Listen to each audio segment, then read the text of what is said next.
सभी को नमस्कार। साथियों, हमने इलेक्ट्रीशियन थ्योरी को बिल्कुल एकदम प्रारंभ से स्टार्ट किया था।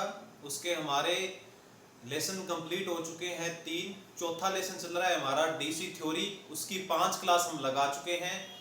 आज हम लगाने जा रहे हैं उसकी 6ठी क्लास। पीछे वाली क्लास भी बहुत इंपॉर्टेंट है, ये लेसन भी बहुत इंपॉर्टेंट है साथियों। और मैं आपको बता देता हूं कि हमने टेक्निकल हेल्पर भर्ती के लिए मैंने इस YouTube चैनल को बनाया था और बहुत ही जल्दी ये भर्ती राजस्थान के अंदर आने वाली है। इसलिए साथियों, आप अपनी जो तैयारी है उसको और ज़्यादा मजबूत कर लीजिए और जितना टाइम हो सके, जितना टाइम आप इलेक्ट्रीशियन थ्योरी को पढ़ सको उतना ही कम है। कम से कम 7 से 8 घंटे हमको इलेक्ट्रीशियन थ्योरी पढ़नी है। उसके अलावा कम से कम अगर टाइम मिल जाए तो फिर 1-1.5 घंटा हमें मैथ को भी पढ़ना है और फिर राजस्थान जीके को भी पढ़ना है। लेकिन ज़्यादा जो अपने इम्पोर्टेंट है वो है इलेक्ट्रीशियन थ्योरी। इलेक्ट्रीशियन थ्योरी को बहुत अच्छे ढंग से एक एक वर्ड को, एक एक चीज़ को समझना है। मैं लगातार आपको गाइड करता रहूँगा। 3 लेसन हमारे हो चुके हैं, चौथा लेसन हमारा चल रहा है और थोड़े दिनों के अंदर मैंने आपको जैसे पहले भी कहा था कि एक ऐसी क्लास आने वाली है जिसको यदि आप देख लोगे और पूरे ढंग से उसको आप समझ लोगे पूरी क्लास को, तो आप आईटीआई बेस पर जितनी भी भर्तियां आती हैं, चाहे वो कौन से भी डिपार्टमेंट में वैकेंसी आती है, आप हर डिपार्टमेंट में अपना सिलेक्शन करवा सकते हो। वो वीडियो भी, वो क्लास भी मैं बहुत ही जल्दी लेकर आ रहा हूं। तो साथियों, आप अपनी तैयारी को मजबूत कर लें। फिर बता देता हूं, राजस्थान में विद्युत विभाग के अंदर जो टेक्निकल हेल्पर की जो भर्ती है वो अगस्त महीने के अंदर, उसका अगस्त महीने के बिल्कुल अंत तक उसका विज्ञापन आ सकता है। इसलिए आप अपनी तैयारी को मजबूत करें। रेगुलर जो बच्चे काफी टाइम से तैयारी कर रहे हैं, जिनको ये लगता है भी हमारी तैयारी ठीक है, अच्छी है, वो मेरी रेगुलर टेस्ट सीरीज को ज्वाइन कर सकते हैं, जिनके अंदर मैं प्रत्येक एक दिन के बाद एक दूसरा टेस्ट लेता हूं। एक दिन रेस्ट होता है, एक दिन हमारा टेस्ट होता है। तो रेगुलर उसमें टेस्ट चलते हैं। अगर कोई विद्यार्थी उसमें टेस्ट देना चाहता है रेगुलर, तो आप इस क्लास के डिस्क्रिप्शन के अंदर जाओगे तो उसमें मेरी एप्लीकेशन का आपको लिंक मिल जाएगा। वहां से उस एप्लीकेशन को डाउनलोड करके उसमें रजिस्ट्रेशन करके आप रेगुलर टेस्ट सीरीज भी ज्वाइन कर सकते हो। मंगलवार को हमारा टेस्ट होता है, जो हमारा लेसन अभी चल रहा होता है लेटेस्ट में यूट्यूब पर। गुरुवार को टेस्ट होता है, जो लेसन, जितने लेसन यूट्यूब पर कंप्लीट हो चुके हैं।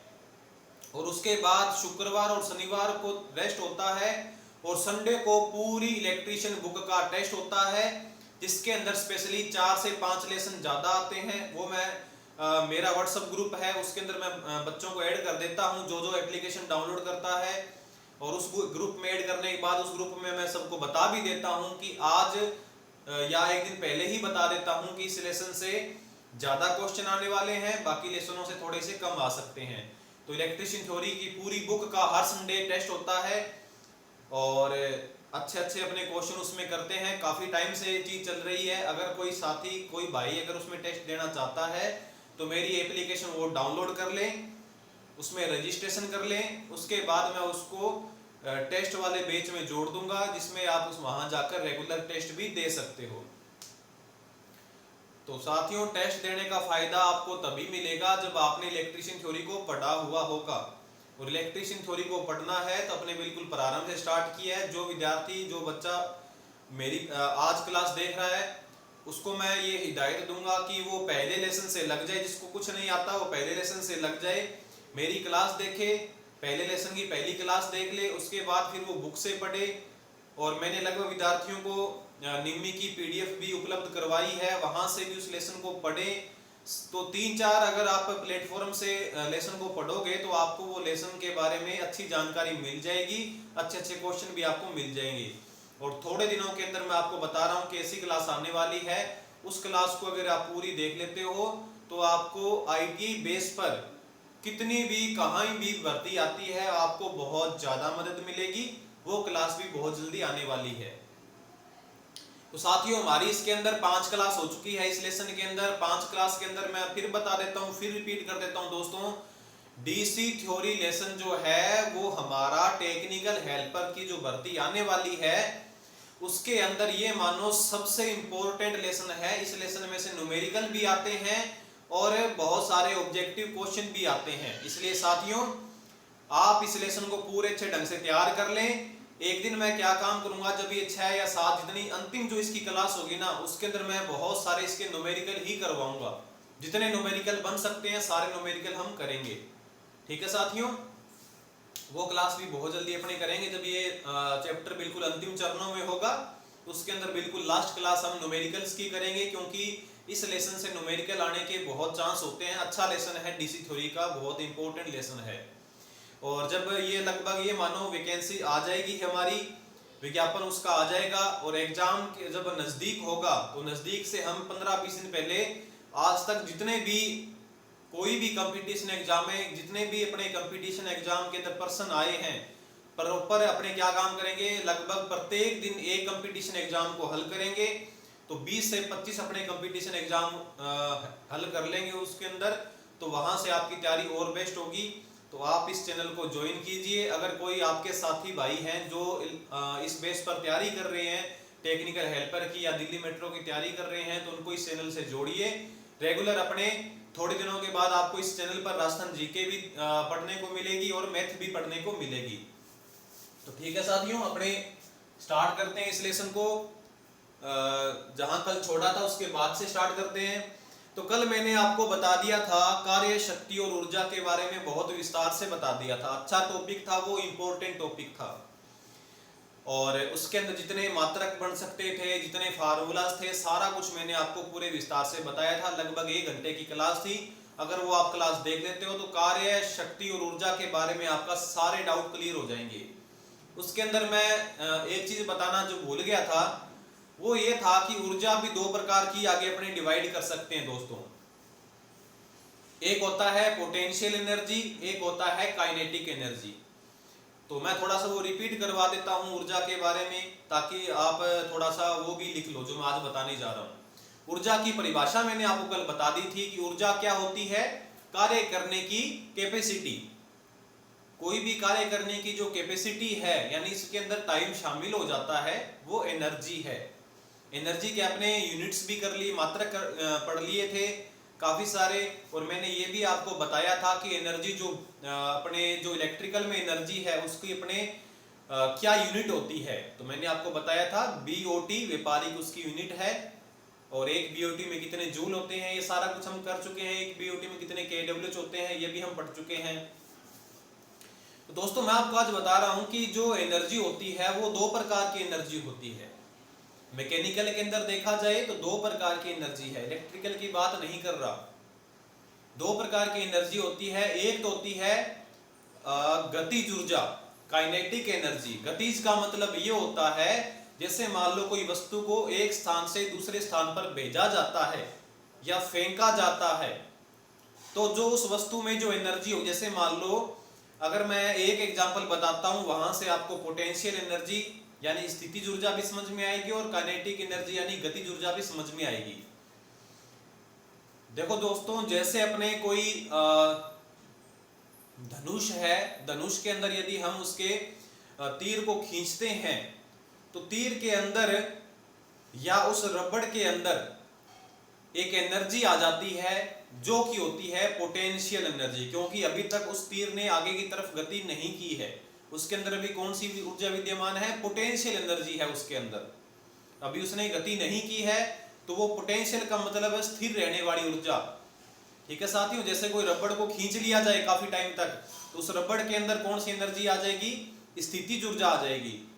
और जब उस रबड़ को छोड़ा जाता है जिसके कारण वो तीर आगे की तरफ गति करता है, तो वो कौन सी ऊर्जा है, गतिज ऊर्जा है। ठीक है साथियों, तो पोटेंशियल एनर्जी और काइनेटिक एनर्जी में थोड़ा सा ये अंतर है और दोनों के फार्मूला है, आप उस फार्मूला को भी नोट कर लीजिएगा। जो पोटेंशियल एनर्जी है उसका फार्मूला है mgh। m होता है मास, यानी कोई वस्तु का द्रव्यमान कितना है, कोई वस्तु का द्रव्यमान कितना है। g है एक्सेलरेशन है, ये ग्रेविटी एक्सेलरेशन। ग्रेविटी एक्सीलरेशन है ये, गुरुत्वीय त्वरण। त्वरण का मात्रक साइंस के टॉपिक करेंगे हम, वहां सीखेंगे त्वरण के मात्रक होते हैं मीटर पर सेकंड स्क्वायर। वेग में परिवर्तन की दर को त्वरण बोलते हैं। ग्रेविटी एक्सीलरेशन लगभग इसका मान तो 9.81 मीटर पर सेकंड स्क्वायर होता है। अगर 10 बता दिया जाए तो 10 आपको रखना चाहिए। h का मतलब होता है हाइट, ऊंचाई, कितनी ऊंचाई से उसके अंदर स्थितिज ऊर्जा विद्यमान हुई है। तो ये पोटेंशियल एनर्जी है, मात्रक इसका जूल ही आएगा। और ये आप सूत्र भी लिख लीजिएगा, क्या पता हमारे एग्जाम के अंदर कोई पोटेंशियल एनर्जी से कोई सवाल आ जाए तो आप इस तरीके से कर सकते हो, ये आपको लिखना चाहिए। उसके बाद एक एनर्जी होती है काइनेटिक एनर्जी, जिसे हम बोलते हैं हिंदी के अंदर गतिज ऊर्जा। इसका फार्मूला याद करेंगे दोस्तों, 1/2 mv²। m वही चीज, मास, द्रव्यमान। अब दोस्तों एक भार होता है और एक द्रव्यमान होता है, दोनों के अंदर थोड़ा डिफरेंस है। द्रव्यमान और भार के अंदर भी डिफरेंस होता है। जिसके अंदर ग्रेविटी शामिल हो जाती है वो भार होता है, जिसके अंदर ग्रेविटी शामिल नहीं होती वो द्रव्यमान है। अगर छोटा सा एक उदाहरण दूं तो द्रव्यमान और भार को आप एक उदाहरण से समझ सकते हो कि जैसे मान लो अपने जो भार नापने के लिए एक जो होता है, जिसे अपने क्या बोलते हैं, तुला होता है, तुला बोलते हैं जिसको अपने, जैसे यहाँ पर उसके अंदर यहाँ एक होता है और एक यहाँ चकती होती है लोहे की, उसके अंदर अपने यहाँ वेट डालते हैं और यहाँ को अपने जो सामान जिसका वेट अपने को नापना है, तोलना है, वो यहाँ रखते हैं और यहाँ जो है वेट भार डालते हैं। तो ये जो चीज है जिसके अंदर ग्रेविटी शामिल है तो ये तो बताएगा भार। और द्रव्यमान ये समझो जैसे अपने आजकल जो दुकानों में जाते हैं वहां डिजिटल मीटर लगे हैं वेट नापने के लिए, तो उनका ग्रेविटी से कोई लेना देना नहीं है, तो वो क्या बताते हैं, द्रव्यमान बताते हैं। नॉर्मली द्रव्यमान और भार में कोई ज्यादा अंतर नहीं मिलता, लेकिन ये समझ लें कि भार के अंदर तो क्या होगा, ग्रेविटी शामिल होगी, क्योंकि भार यहाँ अपने रखेंगे, यहाँ कोई वस्तु रखेंगे तो वो ग्रेविटी से उसका लेना देना होगा, क्योंकि ग्रेविटी हमेशा क्या काम करती है, कोई वस्तु को अपनी तरफ खींचने का प्रयास करती है। तो जिसके अंदर ग्रेविटी शामिल हो दोस्तों वो तो भार होता है, और जिसमें ग्रेविटी शामिल नहीं होती वो होता है मास, द्रव्यमान। तो यहाँ बात करते हैं मास, द्रव्यमान। या द्रव्यमान की एक परिभाषा ये भी होती है कि उस वस्तु के अंदर उस पदार्थ की कितनी मात्रा है, वो द्रव्यमान है। उसके बाद में v होती है वेलोसिटी। वेलोसिटी का मतलब वेग, मीटर पर सेकंड। तो अगर कोई वस्तु ज्यादा भारी है और उसको ज्यादा स्पीड से फेंका जा रहा है तो वो फिर उसके अंदर जो गतिज ऊर्जा विद्यमान होगी वो गतिज ऊर्जा भी क्या होगी, बहुत ज्यादा होगी। तो साथियों आपको ये पोटेंशियल एनर्जी, स्थितिज ऊर्जा और गतिज ऊर्जा के दोनों फार्मूले याद करने हैं। दोनों का जो मात्रक होगा वो मात्रक होगा हमारा जूल, क्योंकि एनर्जी है, एनर्जी की यूनिट क्या होती है, अपने क्या यूनिट बोलते हैं एनर्जी की, जूल बोलते हैं। तो यांत्रिक ऊर्जा दो प्रकार की, कौन कौन सी एनर्जी होती है, यांत्रिक ऊर्जा कितने प्रकार की, दो प्रकार की, कौन कौन सी, स्थितिज और गतिज। दोनों के इंग्लिश नाम क्या क्या है, स्थितिज को हम बोलते हैं पोटेंशियल एनर्जी, गतिज को हम बोलते हैं काइनेटिक एनर्जी। ये तो हमारी गतिज ऊर्जा है, काइनेटिक एनर्जी, और ये पोटेंशियल एनर्जी है। इसके बाद में स्थितिज ऊर्जा और गतिज ऊर्जा का एग्जांपल हमने समझ लिया। स्थितिज का मतलब है जो वस्तु स्थिर अवस्था के अंदर है और उसके अंदर एनर्जी है।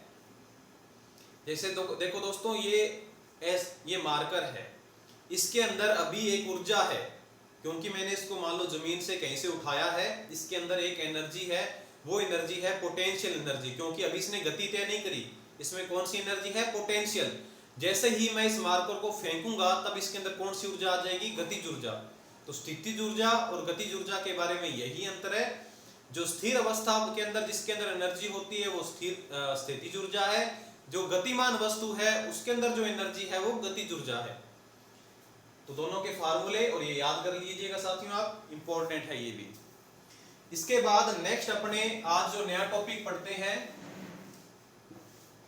वो हम पढ़ते हैं व्हाइटस्टोन ब्रिज। आज का हमारा टॉपिक रहेगा इसके अंदर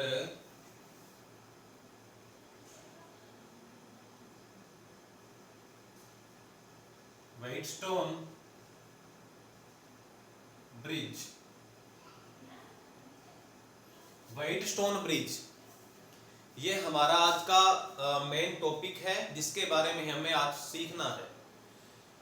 देखो दोस्तों, क्या है कि व्हाइटस्टोन एक वैज्ञानिक था जिसने क्या काम किया था कि बहुत छोटे छोटे मान के प्रतिरोध होते हैं। जैसे मान लो छोटी सी इतनी सी एक वायर है, तांबे की एक वायर है, इसका हमें रेजिस्टेंस नापना है। वायर सिर्फ इतनी सी है, कोई 10 सेंटीमीटर की वायर है, इसका हमें रेजिस्टेंस नापना है, प्रतिरोध नापना है। आप जानते हो प्रतिरोध नापने के लिए अपने ओमीटर का उपयोग करते हैं। आगे जाके सीखेंगे कि ओमीटर भी दो प्रकार के होते हैं, सीरीज और शंट। तो जो ओमीटर होता है उसके अंदर खुद के अंदर एक सप्लाई होती है डीसी, कोई बैटरी द्वारा सप्लाई दी जाती है उसको, ओमीटर को डीसी। तो एक बात को तो आपको ये हमेशा ध्यान रखना चाहिए कि आपको कभी भी किसी चीज का भी प्रतिरोध नापना हो, चाहे वो मेगर से माप रहे हो या आप ओमीटर से माप रहे हो, तो पहले उसको सप्लाई से अलग कर लीजिए। कोई भी चीज जिसका आपको रेजिस्टेंस नापना है उसको सप्लाई से पहले आप फ्री कीजिए, बिल्कुल उसको फ्री कर लीजिए, और फ्री करने के बाद उसके आप रेजिस्टेंस माप सकते हो। वरना क्या होगा, एक तरफ से तो कोई सप्लाई आ रही होगी और दूसरी तरफ से आप बैटरी की सप्लाई दे दोगे तो जो हमारा जो मीटर होगा वो खराब हो सकता है। इसलिए इस बात का बहुत ज्यादा ध्यान रखा जाता है कि जब कभी भी प्रतिरोध नापना हो तो अपने जो मेगर यूज में लेते हैं या जो ओमीटर यूज में लेते हैं उसको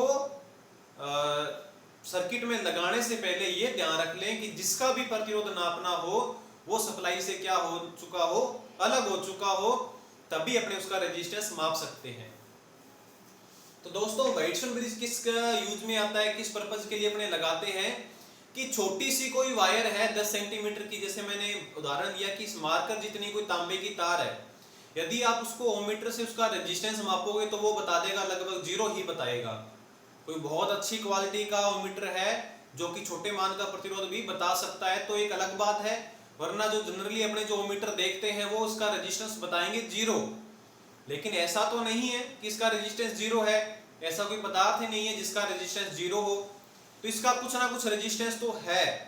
तो छोटे मान का कोई रेजिस्टेंस यदि अपने को ज्ञात करना हो तो वहां यूज में लेते हैं अपने व्हाइटस्टोन ब्रिज। ठीक है साथियों, तो मेनली आपको इसको काम पता होना चाहिए। क्या काम होता है इसका, कम मान का प्रतिरोध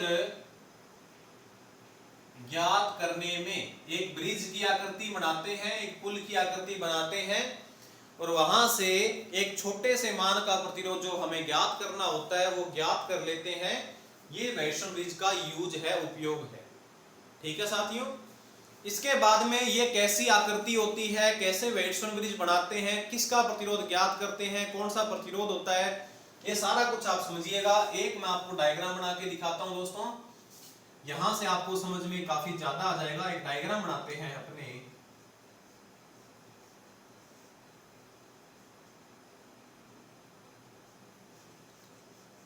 एक पुल की आकृति का एक डायग्राम बनाते हैं।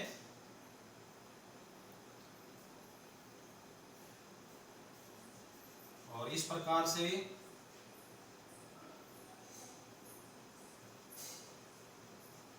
ये चार कुछ रेजिस्टेंस हैं। आप इस डायग्राम को आपको भी बनाना है।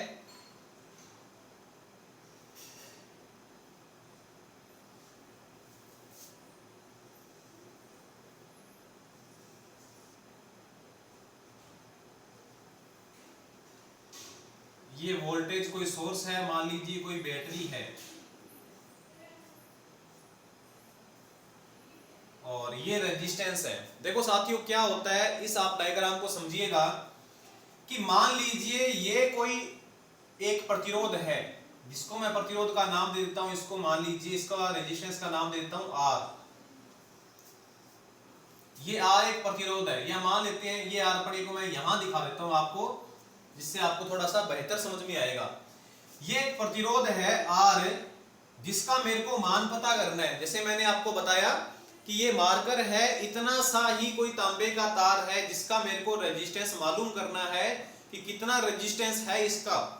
तो मैं क्या काम करता हूं, एक पुल की आकृति बनाते हैं अपने, इस प्रकार से एक पुल की आकृति बनाई, ब्रिज की आकृति बनाई, और उसके बीच में एक लगा देते हैं गैल्वेनोमीटर। मैं थोड़ा सा नामकरण कर देता हूं, उसके बाद समझते हैं। अभी ये ए पॉइंट मान लेते हैं यहां, ये मान लेते हैं बी पॉइंट, ये मान लेते हैं सी पॉइंट, और ये मान लेते हैं डी पॉइंट। मैं इस रेजिस्टेंस को मान लेता हूं P, इसको मान लेता हूं रेजिस्टेंस को Q, इसको मैंने R मान लिया है, इसको मान लेता हूं मैं S। चार प्रकार के हमारे रेजिस्टेंस है, P, Q, R और S, चार प्रकार के हमारे रेजिस्टेंस है।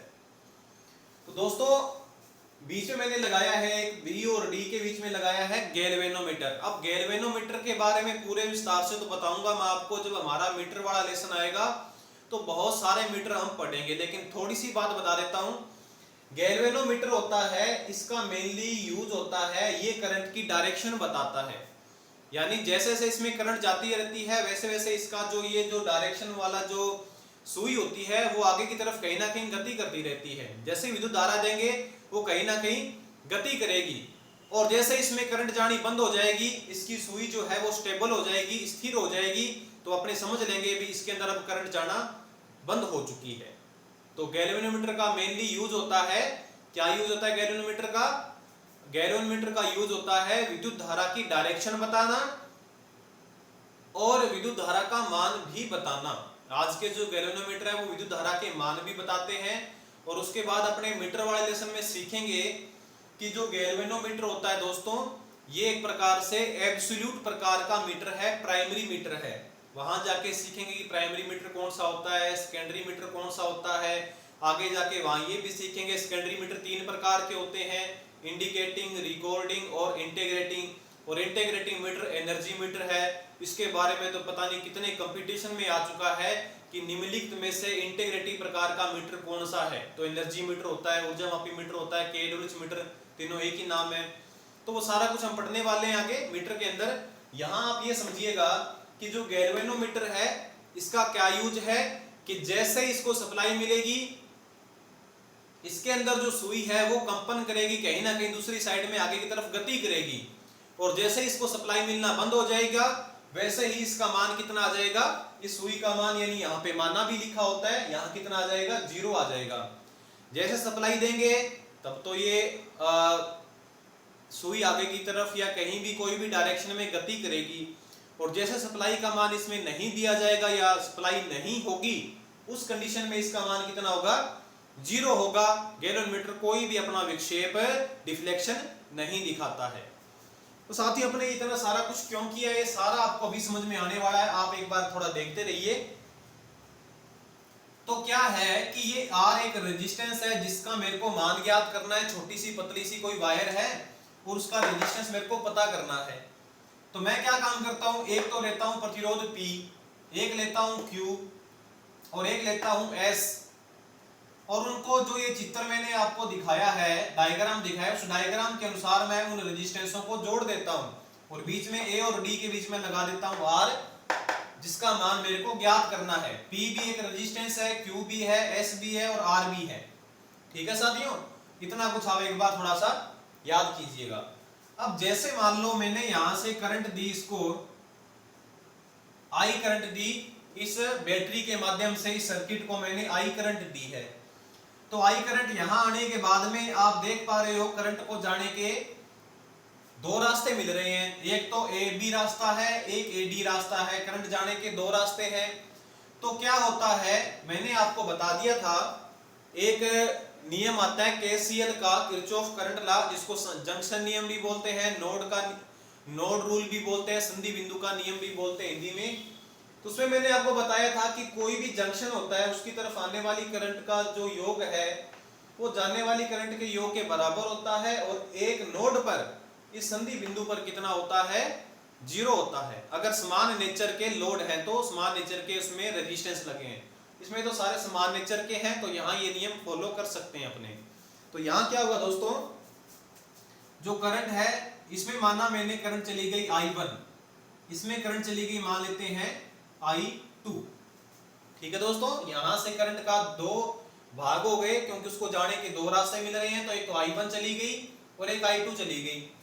आगे जाके यहाँ बी पॉइंट पर आप पता लगाओगे तो बी पॉइंट पर आने के बाद फिर करंट को गुजरने के दो रास्ते हैं।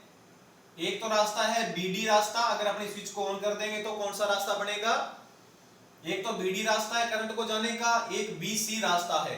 तो यानी कि यहां करंट चली कुछ और कुछ करंट यहां जाएगी। ठीक है दोस्तों, तो I1 जो आगे जाके दो भागों में बंट गई, मान लेते हैं ये I3 है और ये I4 है। I3 है ये वाली करंट और ये वाली करंट I4 है। इसके बाद यहां अपने पहुंच गए। अब यहां से करंट एक तो I4 आ रहा है और एक I2 आ रहा है। मान लेते हैं ये करंट है I5, ये करंट है हमारी I5 और यहां आकर वो सारी करंट जुड़कर वापस क्या बन जाती है, I को अपने भेजा था करंट को, वो उन्होंने करंट का आपस में प्रतिरोध ने करंट अपने अंदर चलवाकर और लास्ट में जो अपने पास ये पॉइंट मिला, यहां से वापस I करंट को सर्किट में वापस भेज दिया।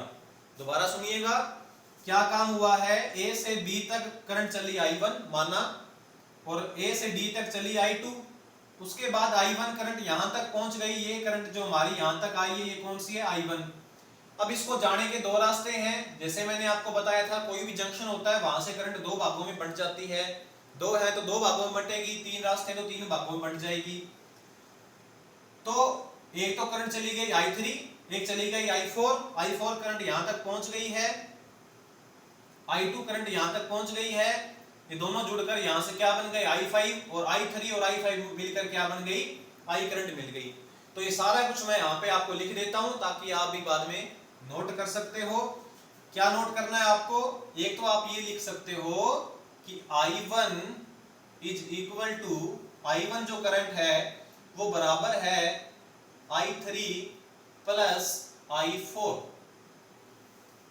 क्योंकि जंक्शन की तरफ I1 आई और I3 प्लस I4 और I जो करंट है टोटल वो बराबर है I1 plus I2। I current है वो I1 प्लस I2 के बराबर है। इसके बाद यदि मैं यहां से I4 का मान निकालूं, यदि I4 का मान निकालूं तो क्या निकलेगा, I1 माइनस I3।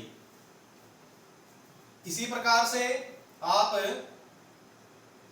I5 का मान भी निकाल सकते हो, क्या होगा, I2 प्लस I4। बहुत इजी है ये, कोई मुश्किल इसके अंदर अपने को नहीं होनी चाहिए। अब देखो दोस्तों क्या हो रहा है, यहां मैंने करंट बता दी। अब आप पूरे ध्यान से समझिएगा, अगर आपको इतना कुछ समझ में आ गया तो अब ध्यान से समझना आपको एक बात। देखो दोस्तों क्या है कि मैं मान लेता हूं कि A पॉइंट पर पोटेंशियल है VA, B पॉइंट पर पोटेंशियल है VB, तो VA और VB इसके बीच में एक रेजिस्टेंस जुड़ा है, कौन सा, P रेजिस्टेंस जुड़ा है। तो P रेजिस्टेंस में कितनी करंट चलेगी, कितनी करंट चलेगी, करंट का फार्मूला होता है V बटे R, या वोल्टेज अगर मैं ज्ञात करना चाहूं यानी अपने ये लिख सकते हैं कि VA माइनस VB, दोनों का पोटेंशियल डिफरेंस आ गया, VA माइनस VB बराबर है, इसमें धारा चल रही है I1 इंटू में P, क्योंकि वोल्टेज बराबर क्या होता है, I गुना में R, पोटेंशियल डिफरेंस कितना आया P पर, VA माइनस VB। अगर VB का मान 0 होता तब अपने केवल VA लिख देते। और करंट का हमेशा ध्यान रखना, करंट हमेशा हाई पोटेंशियल से लो पोटेंशियल की तरफ जाती है, यानी जहां पोटेंशियल होगा वहां से जहां पोटेंशियल नहीं है उसकी तरफ करंट जाएगी। तो यहां मैंने माना VA पोटेंशियल बड़ा है तो VA माइनस VB बराबर I1 इंटू P। ऐसा मैं सबका निकाल लेता हूं, B और C का निकालें तो VB माइनस VC, यानी इसके दोनों के बीच में जो पोटेंशियल डिफरेंस है वो किसके बराबर होगा, I3 इंटू में Q। इसी प्रकार से मेरे को निकालना है VA minus VD, VA minus VD बराबर किसका होगा, वो इसमें धारा चल रही है I2 और इसमें रेजिस्टेंस है R। इसी प्रकार से VC माइनस VD, इसमें जो करंट चल रही है वो है I5 और इसका रेजिस्टेंस है दोस्तों S। ये समीकरण नंबर हमारी हो गई है 1, ये समीकरण नंबर हमारी 2, ये 3 और ये 4। अगर आपको इतने पॉइंट समझ में आ गए हैं, इसके बाद बहुत इजी होने वाला है। देखिएगा दोस्तों, थोड़ा समझिएगा दोबारा। मेरे को पता करना है इस P के अंदर कितना पोटेंशियल है, पोटेंशियल डिफरेंस है। तो VA माइनस VB है, बराबर क्या होता है पोटेंशियल डिफरेंस, बराबर ओम के नियम से I इंटू में R। R माने रेजिस्टेंस, यहाँ रेजिस्टेंस P है। इसी प्रकार से मैंने सबका वोल्टेज वैल्यू निकाल ली, इतना कुछ यहां से निकलकर अपने पास में आ जाता है। अब दोस्तों एक बात आप ध्यान से समझिएगा, और बहुत इंपॉर्टेंट बात बताने जा रहा हूं। ये आप समीकरण बना सकते हो, कोई इसमें कोई मुश्किल काम नहीं किया है। अगर आपको ये पता नहीं है कि पोटेंशियल डिफरेंस क्या होता है, तो मेरी आप क्लास जरूर देख लीजिएगा। प्रारंभिक विद्युत के अंदर शायद मैंने पोटेंशियल डिफरेंस को पूरे अच्छे ढंग से बता दिया था। पोटेंशियल डिफरेंस क्या होता है, दो पोटेंशियल के बीच में कितना डिफरेंस है, माइनस कितना है, तो वो होता है पोटेंशियल डिफरेंस। वो सब कुछ मैंने बताया हुआ है। अब देखो दोस्तों, मान लें, बहुत इंपॉर्टेंट लाइन बोलने जा रहा हूं, ध्यान से समझना है। मान लें कि अगर गैल्वेनोमीटर अपना कोई मान नहीं बता रहा, यानी गैल्वेनोमीटर का मान हो रहा है, जो गैल्वेनोमीटर है ये अपना मान बता रहा है 0। ऐसा कुछ मान लें कि गैल्वेनोमीटर यदि मान बता दे 0, तो उस कंडीशन को हम बोलते हैं बैलेंस्ड कंडीशन। उस कंडीशन को हम क्या बोलेंगे, बैलेंस कंडीशन, जिसमें क्या होता है, जिसमें गैल्वेनोमीटर क्या मान बताता है 0। तो बैलेंस कंडीशन कौन सी होती है, जिसके अंदर गैल्वेनोमीटर अपना मान बता दे 0, उसको बोला जाता है बैलेंस कंडीशन। अगर कहीं ऐसा कर दिया जाए, कोई मैन्युअली कर दिया जाए कि गैल्वेनोमीटर का मान कर दिया जाए 0, किसी तरीके से गैल्वेनोमीटर में करंट का मान यदि 0 कर दिया जाए, तो क्या होगा। देखो साथियों, अगर इसके बीच में आपने करंट का मान 0 कर दिया, इसका मतलब ये बनता है दोस्तों कि B और D है, जो B और D है, इसके बीच में कोई पोटेंशियल डिफरेंस नहीं है। देखो दोबारा सुनिएगा, अगर अपने गैल्वेनोमीटर में करंट कर दी जाए 0, इसका मतलब V और D के बीच में जो पोटेंशियल डिफरेंस है वो कुछ भी नहीं है, तभी तो करंट का मान 0 हुआ। करंट 0 कब होती है, जब पोटेंशियल डिफरेंस नहीं होता, तभी तो करंट का मान 0 होगा। तभी तो करंट का मान 0 होगा जब दोनों के बीच में कोई पोटेंशियल डिफरेंस नहीं होगा, यानी कि VB minus VD, potential difference क्या निकलेगा, G का क्या निकलेगा, VB माइनस VD। ये कितना है, 0 है। किस कंडीशन में है 0, बैलेंस कंडीशन में है। VB माइनस VD बराबर है 0। इसको मैं लिख सकता हूं VB बराबर VD, यानी B पॉइंट का पोटेंशियल D पॉइंट के पोटेंशियल के एकदम बराबर है, दोनों की डायरेक्शन भी एक जैसी है।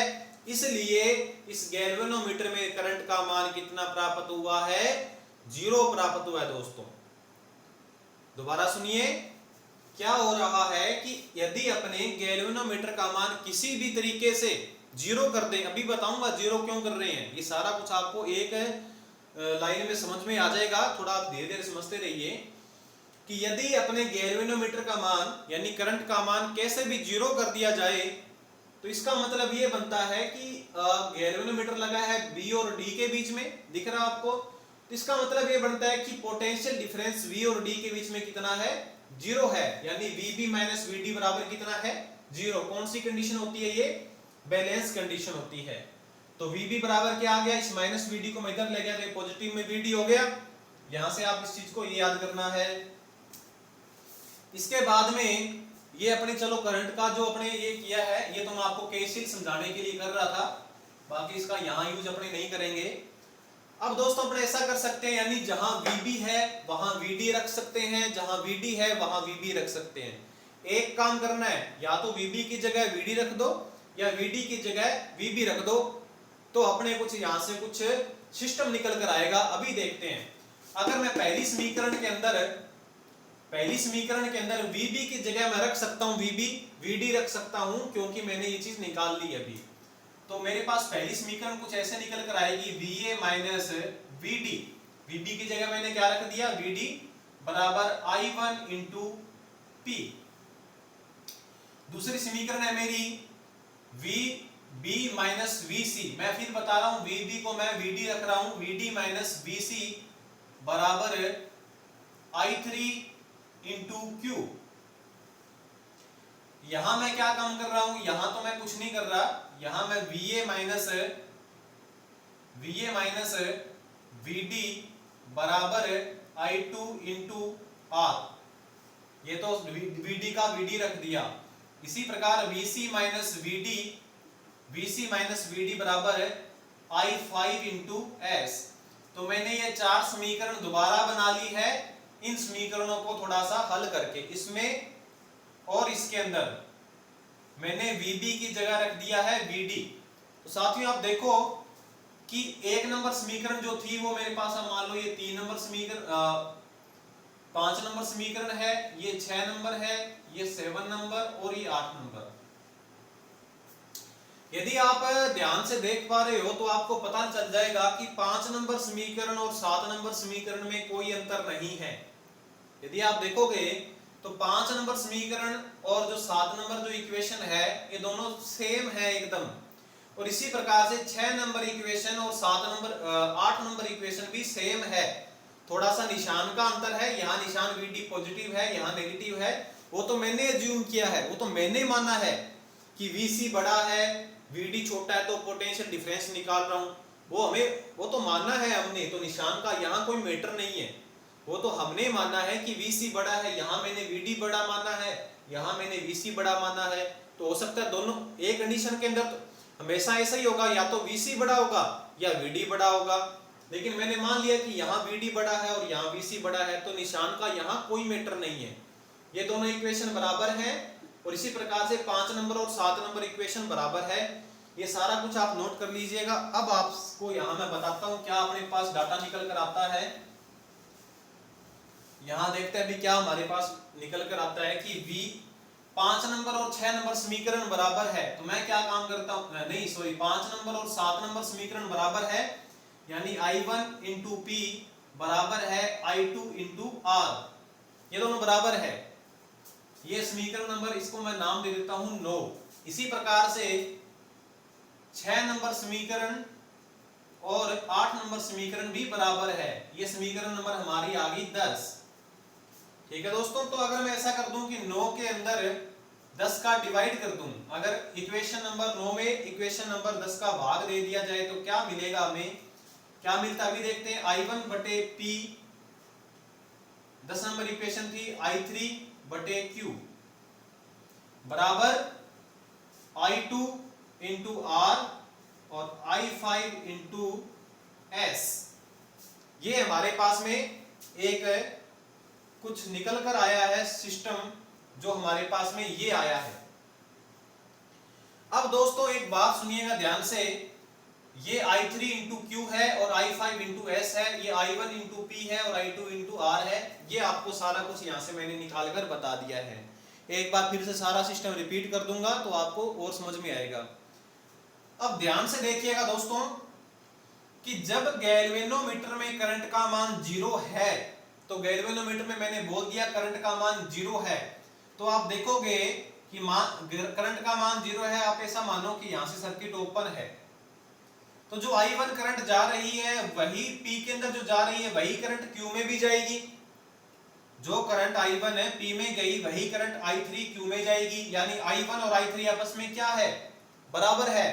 इसी प्रकार से I2 जो करंट है, यहां से I4 अब करंट नहीं आएगी, तो I2 और I5 दोनों आपस में क्या है, बराबर है। I1 और I3 बराबर है, I2 और I5 बराबर है, क्योंकि सीरीज क्रम है, सीरीज क्रम में ये करंट बराबर होती है सभी प्रतिरोधकों में चलने वाली। तो I1 और I3 करंट बराबर है, इसलिए मैं यहां से इसको कैंसिल कर सकता हूं। I2 और I5 बराबर है, यहां से ये भी कैंसिल हो सकते हैं क्योंकि दोनों करंट का मान बराबर है। तो यहां से मेरे पास एक फार्मूला निकल कर आता है P बटे Q बराबर R बटे S। और दोस्तों हमको ये फार्मूला डेरिवेट ही करना था, ये फार्मूला हमको बढ़ाना था, उसके लिए मैंने आपको सारा कुछ सिस्टम समझाया है। अब आपको समझ में सारा आएगा कि हमने क्या करना चाहा था। अब देखो दोस्तों क्या है, जैसे मान लीजिए ये R प्रतिरोध है जिसका हमें मान ज्ञात करना है, P और Q प्रतिरोध है इसका मान हमें पहले से पता ही होता है कितना प्रतिरोध है, और जो S प्रतिरोध है इसका मान हम चेंज कर सकते हैं, और ऐसा चेंज करना है कि यहाँ पे गैल्वेनोमीटर का मान कितना निकल कर आ जाए, 0 आ जाए गैल्वेनोमीटर का मान। अगर गैल्वेनोमीटर का मान 0 आ जाए उस कंडीशन को क्या बोला जाता है, बैलेंस्ड कंडीशन। और उस कंडीशन में क्या होगा, हमने सारा कुछ निकाल के देखा, ये सारा कुछ जो सिस्टम है बैलेंस कंडीशन का सिस्टम है। P बटे Q बराबर R बटे S। P का मान हमें बताया गया है, जैसे मैंने आपको बोला, Q का मान भी हमें बताया गया है, S का मान हमने चेंज कर करके देख लिया, जिस पर आकर 0 हुआ गैल्वेनोमीटर का मान, वो S का मान हम ले लेंगे रेजिस्टेंस का। तो P का पता चल गया, Q का पता चल गया, S का पता चल गया, तो R का हम यहाँ इस फार्मूले से ज्ञात कर सकते हैं। तो ये एक फार्मूला है, यहां से आप R का मान ज्ञात कर सकते हो, वजन गुणा करके R का मान यहां से अपने पास निकल कर आ जाएगा। ठीक है साथियों, दोबारा फिर से सुनिए क्या है व्हाइटस्टोन ब्रिज। थोड़ा सा आपको मुश्किल लग सकता है, अगर आप इसको पहली बार कर रहे हो तो इस क्लास को आप 2 से 3 बार दोबारा देख लीजिएगा। अगर आपको समझ में नहीं आया है, मेरे को ऐसा कुछ करना है कि इस R का रेजिस्टेंस मापना है। दोबारा फिर से एकदम दोबारा से शुरू करता हूं मैं, एकदम बिल्कुल 0 से दोबारा से व्हाइटस्टोन ब्रिज का मैं दोबारा से बता रहा हूं। व्हाइटस्टोन ब्रिज हमने यूज में क्यों ले रहे हैं, क्योंकि इसके द्वारा हम क्या कर सकते हैं, कम मान का एक रेजिस्टेंस ज्ञात कर सकते हैं ये फार्मूले से। हमने क्या काम किया दोस्तों, 4 रेजिस्टेंस लगाए और बीच में एक इनके गैल्वेनोमीटर लगा दिया। गैल्वेनोमीटर बीच में लगा दिया और इसको सप्लाई दे दी हमने कोई बैटरी से। ठीक है, हमें क्या करना है, इस R का मान ज्ञात करना है, और P, Q और S का मान हमें पता होता है। P, Q, S का मान हमें पता होता है। अगर पता नहीं है, अगर कोई सवाल आ गया तो उसके अंदर आपको 3 मान तो बताए जाएंगे, एक मान आपसे पूछा जाएगा। तो दोस्तों मैंने क्या काम किया था, सबसे पहले मैंने ये काम किया है कि मान लिया कि अगर गैल्वेनोमीटर का मान क्या कर दिया जाए, 0 कर दिया जाए, उस कंडीशन को बोला जाता है बैलेंस कंडीशन। जब गैल्वेनोमीटर का मान 0 हो जाएगा तो क्या कुछ होगा, उसके लिए सारा सिस्टम है। सबसे पहले मैंने निकाला है P पर कितना पोटेंशियल डिफरेंस है, तो VA माइनस VB, कितना पोटेंशियल डिफरेंस आया, VA माइनस VB किसके बराबर होता है, वो I इंटू R। इसमें करंट चली I1 और इसका रेजिस्टेंस है P, तो वो मैंने एक इक्वेशन बना दी थी। फिर VB माइनस VC बराबर था I3 इंटू Q, फिर VA माइनस VD बराबर था R इंटू I2, फिर VC माइनस VD था I5 इंटू S। इस प्रकार से मैंने 4 इक्वेशन बना दी, जो आप भी बना सकते हो, कोई भी मुश्किल नहीं है ये। अब मैंने क्या काम किया कि मैंने ये अज्यूम किया, माना कि जब गैल्वेनोमीटर में करंट यदि 0 कर दी जाए तो उस कंडीशन में गैल्वेनोमीटर का पोटेंशियल डिफरेंस कितना होगा। देखो दोस्तों, देखो जैसे ये मार्कर है, यहां से कुछ पोटेंशियल दिया और यहां से कुछ पोटेंशियल दिया, माना यहां कुछ पोटेंशियल दिया और यहां कुछ पोटेंशियल दिया। अगर इस मार्कर के अंदर करंट ही नहीं चल रही, इसका मतलब क्या बना कि इस मार्कर के जो सिरे हैं, जहां से वोल्टेज आप दे रहे हो, उनका पोटेंशियल डिफरेंस कितना आएगा, 0 है। यानी उनमें कोई पोटेंशियल का विभवांतर का विभव का डिफरेंस नहीं है, अंतर नहीं है। यानी देखो दोबारा सुनिए, जैसे ये मार्कर है, इसके अंदर करंट नहीं चल रही, इसका मतलब यहां से जितना फोर्स लगा उतना ही फोर्स यहां से लग रहा है धारा को चलाने के लिए। यहां से 5 वोल्ट का फोर्स लगा तो यहां से भी 5 वोल्ट का फोर्स लग रहा है, दोनों का जो फोर्स है वो बराबर है। तो 5 वोल्ट वाला चाहेगा कि मैं करंट को इधर चलाऊं, ये 5 वोल्ट वाला चाहेगा मैं करंट को इधर चलाऊं, दोनों फोर्स क्योंकि बराबर हैं, तो इसलिए इस मार्कर के अंदर करंट का मान क्या होगा, 0 होगा। जब कभी भी दोनों पोटेंशियल बराबर होते हैं, उस कंडीशन के अंदर, उस लोड के अंदर करंट का मान 0 होता है, क्योंकि उसके अंदर कोई पोटेंशियल डिफरेंस नहीं है। जिस भी लोड में पोटेंशियल डिफरेंस नहीं होता उसमें करंट भी नहीं चलती, क्योंकि एक पोटेंशियल चाहता है मैं करंट को इस डायरेक्शन में चलाऊं और एक पोटेंशियल चाहता है मैं करंट को इस डायरेक्शन में चलाऊं। और करंट कहां चलती है, हाई पोटेंशियल से लो पोटेंशियल की तरफ। अब दोनों ही पोटेंशियल तो बराबर है, ना तो कोई हाई है ना कोई लो है, दोनों बराबर है, तो करंट चल ही नहीं पाती। तो सेम काम यहां हो रहा है। ये गैल्वेनोमीटर है, जब ये बैलेंस कंडीशन है जिसमें इसमें करंट नहीं चल रही, इसका मतलब ये बना कि पोटेंशियल VB का और पोटेंशियल VD का दोनों क्या है, बराबर है। तो मैंने क्या काम किया, VB की जगह VD रखा। मैंने जो इक्वेशन मैंने बनाई थी पोटेंशियल डिफरेंस की, उसमें मैंने VB की जगह VD रख दिया और कुछ 5, 6, 7, 8 इक्वेशन और बना ली मैंने। अब 5 नंबर इक्वेशन और 7 नंबर इक्वेशन सेम है एकदम, तो मैंने क्या काम किया, I1P और I2R दोनों बराबर हैं। इसी प्रकार से 6 नंबर इक्वेशन और 8 नंबर इक्वेशन सेम है, तो मैंने ये सेम लिख दिया। फिर मैंने 9 नंबर और 10 नंबर में इसको आपस में डिवाइड किया। फिर मैंने I1 को I3 से क्यों काटा, क्योंकि जब गैल्वेनोमीटर में करंट नहीं चल रही तो I1 करंट है, वही तो I3 है, क्योंकि करंट का मान तो सेम रहेगा। P और Q सीरीज सर्किट बन गए हैं, तो करंट का मान क्या रहेगा, वो सेम रहेगा। तो I1 और I3 क्या है, बराबर, इनको मैंने काटा। इसी प्रकार से I2 और I5 बराबर है, क्योंकि I4 का मान तो 0 है, तो ये दोनों करंट को काटा। तो P बटे Q बराबर R बटे S मेरे पास में एक फार्मूला निकल के आया, और इस फार्मूला से मेरे को P और Q और S का मान पता होता है, तो R का मान मैं ज्ञात कर सकता हूं। या इसके अलावा कोई एक मान आपको बताया, 3 मान बताए जाएंगे और एक मान आपको ज्ञात करना होगा, तो ज्ञात कर सकते हो। ये है हमारा दोस्तों व्हाइटस्टोन ब्रिज के बारे में जानकारी। तो अगर आपको ये समझ में थोड़ा सा नहीं आया तो आप इसको दोबारा से, क्लास को दोबारा से चलाइएगा, जहां से व्हाइटस्टोन ब्रिज हमने पढ़ना स्टार्ट किया था, तो समझ में आपको आएगा, कोई मुश्किल इसमें नहीं है।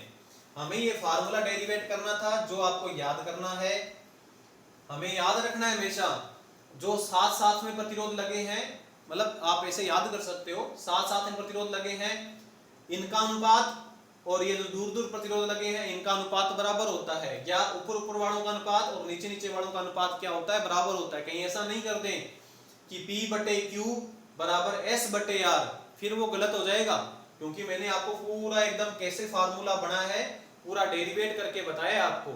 इसलिए दोस्तों आपको ये सारा सिस्टम याद करना है। और यहाँ आकर व्हाइटस्टोन ब्रिज का जो टॉपिक है हमारा खत्म हो जाता है। क्या काम होता है व्हाइटस्टोन ब्रिज का, कम मान का रेजिस्टेंस ज्ञात करने में, और इसका यूज होता है पोस्ट ऑफिस बॉक्स में, इसका यूज होता है। आगे जाके सीखेंगे, एक मीटर का आएगा लेसन, उसमें पोस्ट ऑफिस बॉक्स एक मीटर आएगा, वहां इसका यूज होता है। व्हाइटस्टोन ब्रिज का एक मीटर ब्रिज आएगा, वहां इसका यूज होता है। दोनों क्या काम करते हैं, मीटर ब्रिज और पोस्ट ऑफिस बॉक्स दोनों के दोनों क्या काम करते हैं, लो मान के रेजिस्टेंस का मान वो बता देते हैं। ठीक है दोस्तों, इस प्रकार से ये व्हाइटस्टोन ब्रिज का जो टॉपिक है यहां कंप्लीट हो जाता है। और इसी के साथ हमारा ये जो लेसन था डीसी थ्योरी का, ये सारा खत्म हो चुका है। डीसी थ्योरी का लेसन हमारा यहाँ आकर खत्म हो गया है। इस लेसन में हमने क्या कुछ पढ़ा है, एक बार मैं फिर से आपको पॉइंट वाइज बता देता हूं, ताकि आप प्रत्येक पॉइंट को ध्यान से समझकर याद कर लें।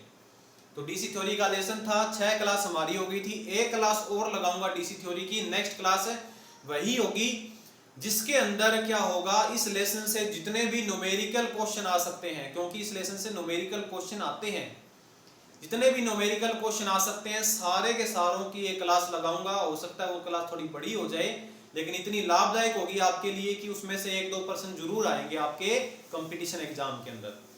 तो इस लेसन में हमने क्या पढ़ा था, सबसे पहला पॉइंट हमने पढ़ा था इसके अंदर परिपथ के बारे में। मैंने आपको पहली क्लास के अंदर जानकारी दी थी, उम्मीद है आपने वो चीज याद कर ली होगी।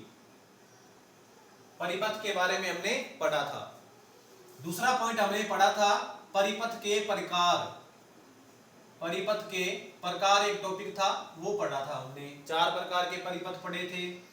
उसके बाद मैंने बताया था आपको ओम का नियम, और वहां से 3 फार्मूले हमने निकाले थे, V बराबर I इंटू R, R बराबर V बटे R I, और I बराबर V बटे R। ये 3 फार्मूले हमने डेरिवेट कर लिए थे। चौथा टॉपिक हमने पढ़ा था इसके अंदर किरचॉफ के नियम। चौथा पॉइंट हमारा था किरचॉफ के नियम। किरचॉफ के 2 नियम थे, और इसकी मैंने 1 घंटे की एक क्लास लगाई थी, और किरचॉफ के नियम को बहुत विस्तार से बताया था। हमारे कंपटीशन में क्या क्या क्वेश्चन आते हैं वो सारा कुछ बताया था। पांचवा हमारा जो टॉपिक इसके अंदर था, जो हमने पढ़ा था इसके अंदर, वो पढ़ा था हमने टॉपिक वाइज आपको बता रहा हूं। पांचवा टॉपिक इसके अंदर हमने पढ़ा था प्रतिरोधकों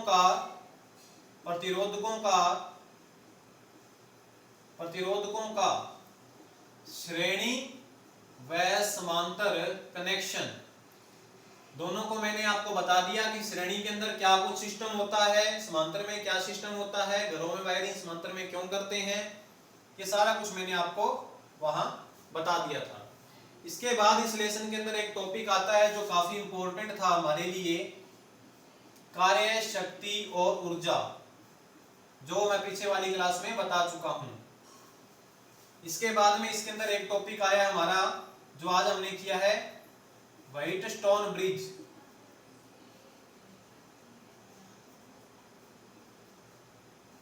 व्हाइटस्टोन ब्रिज, तो लगभग ये 7 जो टॉपिक है, ये 7 टॉपिक हमने इस लेसन के अंदर किए हैं। प्रत्येक टॉपिक खुद के अंदर बहुत बड़ा टॉपिक है, बहुत बड़े इसमें बातें हैं बहुत सारी, वो सारी बातें मैंने लगभग आपको बताई हैं।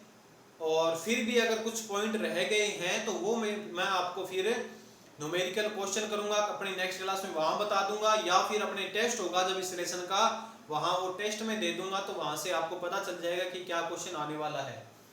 तो साथियों ये 7 इसके अंदर टॉपिक थे, ये सातों टॉपिक आपको अच्छे ढंग से याद करने हैं। और नेक्स्ट जो हमारी क्लास होगी उस क्लास के अंदर मैं सारा ये न्यूमेरिकल आपको करवाने वाला हूँ। इस लेसन के सारे न्यूमेरिकल करेंगे। और उससे पहले मैं बता देता हूँ, अगर आपको न्यूमेरिकल सीखने हैं तो कुछ फार्मूलाज हैं। पावर के फार्मूला आपको याद करने हैं 3,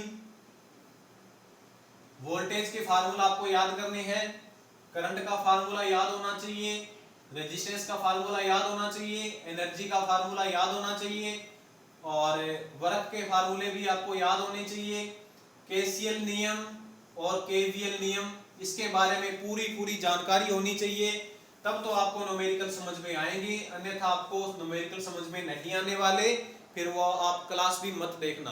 अगर आपको ये इतनी चीजें नहीं पता, ये फार्मूले नहीं पता, तो नेक्स्ट जो मैं क्लास लगाऊंगा वो क्लास मत देखना आप, क्योंकि फिर आपको कुछ समझ में नहीं आएगा। सबसे पहले ये सूत्र आप याद कर लीजिए, तभी मैं आपको बता रहा हूँ कि कल क्लास लगाएंगे हम, इसलिए आप आज इन फार्मूलों को याद कीजिए, मेरी क्लास देख लीजिए। सब कुछ मैंने उसके अंदर बता दिया है, पावर के बारे में बताया, वोल्टेज के बारे में बताया। और एक काम और कर दूंगा कि इस क्लास के डिस्क्रिप्शन के अंदर आपको पांचों जो क्लास है हमारी, जो मैंने लगाई है, इस लेसन को स्टार्टिंग से स्टार्ट किया था, तो पांचों क्लासों का लिंक आपको इस डिस्क्रिप्शन के अंदर मिल जाएगा। प्रत्येक क्लास को आप ध्यान से समझना, देखना, क्योंकि ये लेसन इतना इंपॉर्टेंट है कि इसमें से बहुत सारे क्वेश्चन हमारे आते हैं। तो दोस्तों आज की क्लास यहाँ खत्म करते हैं। फिर मैं बता देता हूँ कि राजस्थान के अंदर जो हम तैयारी कर रहे हैं, जिसकी मेन तकनीकी सहायकी टेक्निकल हेल्पर की, उसकी भर्ती बहुत ही जल्दी आने वाली है, इसलिए आप तैयारी कीजिएगा। बहुत ज़्यादा पोस्ट, इतनी ज़्यादा नहीं है, कोई 2000 के आसपास पोस्ट होगी, इसलिए अपनी तैयारी को बहुत ज़्यादा आपको मजबूत करना है। और अगर ये आपको क्लास अच्छी लगी है, आपको कुछ समझ में आया है, कुछ आपके ज्ञान में वृद्धि हुई है, कुछ समझ में आया है, तो आपको इस क्लास को लाइक करना है। और जो भी आपके फ्रेंड्स हैं जो इस भर्ती की तैयारी कर रहे हैं, उनको आप इस चैनल से जोड़ना है आपको। धन्यवाद।